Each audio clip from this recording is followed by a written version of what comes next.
شمشیر بے نیام حضرت خالد بن ولید part number 78 اپنا اسلامک اسٹوڈیو۔ ہم کاظمہ سے تھوڑی دور کی ایک بستی کے رہنے والے عرب ہیں۔ ہم مسلمانوں کے ڈر سے بھاگ کر ادھر آئے ہیں، اب آگے نہیں جائیں گے، تمہارے ساتھ رہیں گے۔ ہم بتانا یہ چاہتے ہیں کہ مسلمانوں کی تعداد بہت زیادہ ہے، لیکن سامنے وہ بہت تھوڑی تعداد کو لاتے ہیں۔ یہی وجہ ہے کہ تمہاری فوج ان سے شکست کھا جاتی ہے۔ اسے زمین پر لکیریں ڈال کر سمجھاؤ، اس کے دوسرے ساتھی نے اسے کہا۔ ناظرین، پھر ایرانی کماندار سے کہا، ہمیں معمولی دماغ کے آدمی نہ سمجھنا، ہم تمہیں اچھی طرح سمجھا دیں گے کہ مسلمانوں کے لڑنے کا طریقہ کیا ہے اور وہ اس وقت کہاں ہیں، اور تم لوگ انہیں کہاں لا کر لڑاؤ تو انہیں شکست دے سکتے ہو۔ ہم جو کچھ بتائیں یہ اپنے سالار کو بتا دینا۔ ایک مشعل لا کر اس کا ڈنڈا زمین میں گاڑ دیا گیا۔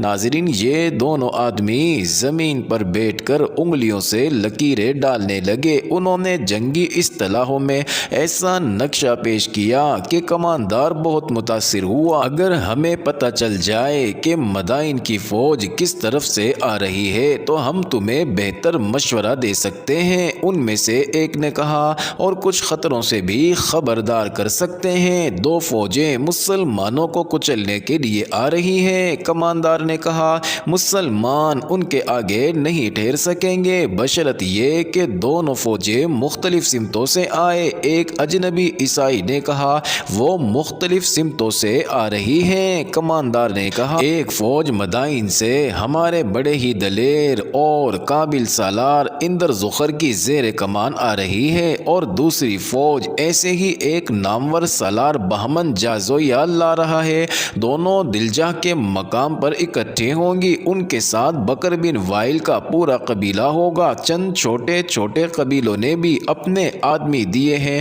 تو پھر تمہارے سالاروں کو جنگی چالیں چلنے کی ضرورت نہیں۔ دوسرے نے کہا، تمہاری فوج تو سیلاب کی مانند ہے، مسلمان تنکوں کی طرح بہہ جائیں گے۔ کیا تم ہم دونوں کو اپنے ساتھ رکھ سکتے ہو؟ ہم نے تم میں خاص قسم کی ذہانت دیکھی ہے، تم سالار نہیں تو نائب سالار کے عہدے کے لائق ضرور ہو، تم میرے ساتھ رہ سکتے ہو۔ ناظرین، کماندار نے کہا، ہم اپنے گھوڑے لے آئیں۔ دونوں میں سے ایک نے کہا، ہم تمہیں صبح یہیں ملیں گے، صبح کوچ ہو رہا ہے۔ کماندار نے کہا، ان تمام لوگوں کو جو لڑنے کے لیے جا رہے ہیں ایک جگہ جمع کیا جا رہا ہے، تم ان کے ساتھ آ جانا، میں تمہیں مل جاؤں گا۔ ناظرین، دونوں بستی سے نکل گئے۔ انہوں نے اپنے گھوڑے بستی سے کچھ دور جا کر ایک درخت کے ساتھ باندھ دیے اور بستی میں پیدل گئے تھے۔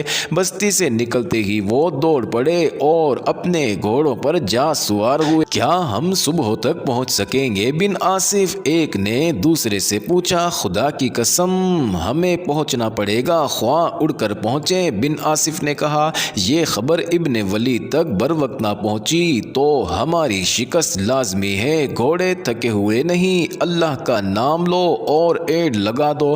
ناظرین، دونوں نے ایڑ لگائی اور گھوڑے دوڑ پڑے۔ اشعر بن آصف نے بلند آواز سے اپنے ساتھی سے کہا، یہ تو طوفان ہے، اب آتش پرستوں کو شکست دینا آسان نہیں ہوگا۔ صرف بکر بن وائل کی تعداد دیکھ لو، کئی ہزار ہوگی۔ میں نے اپنے سالار ابن ولید کو پریشانی کی حالت میں دیکھا تھا۔ اشعر نے کہا، کیا تم اس کی پریشانی کو نہیں سمجھے؟ اشعر بن آصف نے کہا، ہم اتنے طاقتور دشمن کے پیٹ میں آ گئے ہیں، اللہ کریم ہمارے ساتھ ہے۔ اشعر نے کہا، آتش پرست اس زمین کے لیے لڑ رہے ہیں جو وہ سمجھتے ہیں کہ ان کی ہے، اور ہم اللہ کی راہ میں لڑ رہے ہیں جس کی یہ زمین ہے۔ اپنا اسلامک اسٹوڈیو کے معزز ناظرین، یہ دونوں گھڑ سوار خالد کے اس جاسوسی نظام کے بڑے ذہین آدمی تھے جو خالد نے فارس کی سرحد کے اندر آ کر قائم کیا تھا۔ انہیں احساس تھا کہ وہ مدینہ سے بہت دور اجنبی زمین پر آ گئے ہیں جہاں اللہ کے سوا ان کی مدد کرنے والا کوئی نہیں ہے۔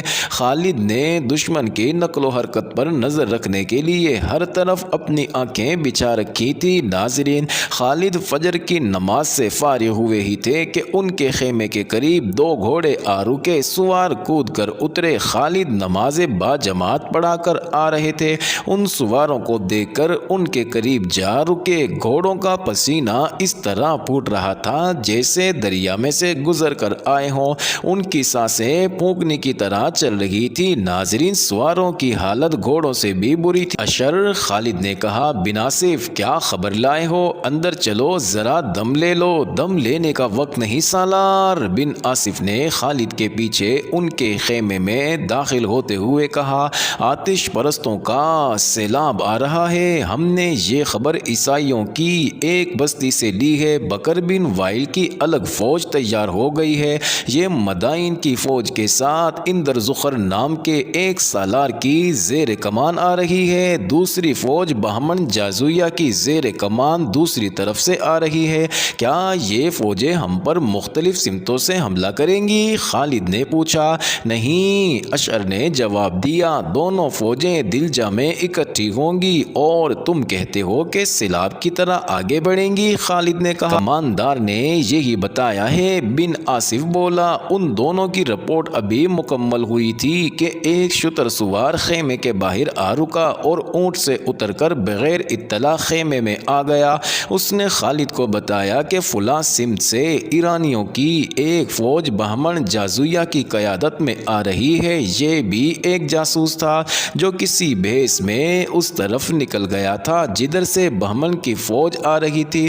ناظرین، تاریخ بتاتی ہے کہ اندر زخر اور بہمن جازویہ کو اس طرح کوچ کرنا تھا کہ دونوں کی فوجیں بیک وقت یا تھوڑے سے وقفے کے دلجا پہنچیں، مگر ہوا یوں کہ اندر زخر پہلے روانہ ہو گیا۔ اس کی وجہ شاید یہ تھی کہ وہ کسرا اورد شیر کے قریب تھا، اس لیے اورد شیر اس کے سر پر سوار تھا۔ بہمن دور تھا، اسے کوچ کا حکم قاصد کی زبانی پہنچا تھا۔ وہ 2 دن بعد روانہ ہوا۔ کسی بھی مورخ نے اس فوج کی تعداد نہیں لکھی جو اندر زخر کے ساتھ تھی۔ بہمن کی فوج کی تعداد بھی تاریخ میں نہیں ملتی، صرف یہ ایک بڑا واضح اشارہ ملتا ہے کہ آتش پرستوں کی فوج جو مسلمانوں کے خلاف آ رہی تھی وہ واقعی سیلاب کی مانند تھی۔ اورد شیر نے کہا تھا کہ وہ ایک اور شکست کا خطرہ نہیں مول لے گا، چنانچہ اس نے اتنی زیادہ فوج بھیجی تھی جتنی اکٹھی ہو سکتی تھی۔ ناظرین، اندر زخر کی فوج کا تو شمار ہو بھی نہیں سکتا تھا۔ اپنی باقاعدہ فوج کے علاوہ اس نے بکر بن وائل کے معلوم نہیں کتنے ہزار عیسائی اپنی فوج میں شامل کر لیے تھے۔ ان میں پیادہ بھی تھے اور سوار بھی۔ اس فوج میں مزید اضافہ کوچ کے دوران اس طرح ہوا کہ جنگ دریا میں آتش پرستوں کے جو فوجی مسلمانوں سے شکست کھا کر بھاگے تھے وہ ابھی تک قدم گھسیٹتے مدائن کو جا رہے تھے۔ وہ صرف تھکن کے مارے ہوئے نہیں تھے، ان پر مسلمانوں کی دہشت بھی طاری تھی۔ پسپائی کے وقت مسلمانوں کے ہاتھوں ان کی فوج کا قتل عام ہوا تھا۔ انہوں نے کشتیوں میں سوار ہو کر بھاگنے کی کوشش کی تھی، اس لیے وہ خالد کے مجاہدین کے لیے بڑا آسان شکار ہوئے تھے۔ اس بھگدڑ میں جو کشتیوں میں سوار ہو گئے تھے ان پر مجاہدین نے تیروں کا می برسا دیا تھا۔ ایسی کشتیوں میں جو سپاہی زندہ رہے تھے ان کی ذہنی حالت بہت بری تھی۔ ناظرین، ان کی کشتیوں میں ان کے ساتھی جسموں میں تیر لیے تڑپ تڑپ کر مر رہے تھے۔ اس طرح زندہ سپاہیوں نے لاشوں اور تڑپ تڑپ کر مرتے ساتھیوں کے ساتھ سفر کیا تھا۔ کشتیاں خون سے بھر گئی تھی۔ ناظرین، زندہ سپاہیوں کو کشتیاں کھینچنے کا بھی ہوش نہیں تھا۔ کشتیاں دریا کے بہاؤ کے ساتھ ساتھ خود ہی بہتی کہیں سے کہیں جا پہنچی تھی اور دور دور کنارے سے لگی تھی، اور زرتشت کے یہ پجاری بہت بری جسمانی اور ذہنی حالت میں مدائن کی طرف چل پڑے تھے۔ ناظرین، وہ 2-2، 4-4 اور اس سے بھی زیادہ کی ٹولیوں میں جا رہے تھے۔ پرانی تحریروں سے پتہ چلتا ہے کہ ان میں کئی ایک نے جب اندر زخر کی فوج کو آتے دیکھا تو بھاگ اٹھے۔ وہ تیز دوڑ نہیں سکتے تھے، انہیں پکڑ لیا گیا اور فوج میں شامل کر لیا گیا۔